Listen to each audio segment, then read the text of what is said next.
எப்படியாவது காப்பாத்தணும். பல மணி நேரம் போராடிய தீயணைப்பு துறையினர்.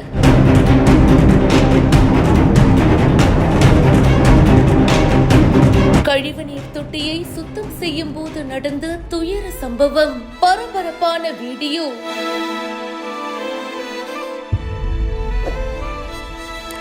கேரளால இடுக்கி மாவட்டம் கட்டப்பனாவில தான் இந்த சம்பவம் நடந்திருக்கு. கழிவுநீர் தொட்டியை சுத்தம் செய்யும் போது 3 தொழிலாளர்கள் இறந்து போயிருக்காங்க.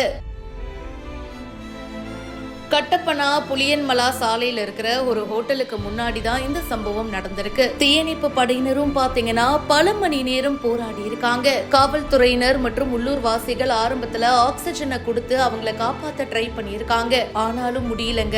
அதுக்கப்புறமா JCB எல்லாம் வர வச்சு கான்கிரீட் அடுக்குகளை அகற்றி இருக்காங்க.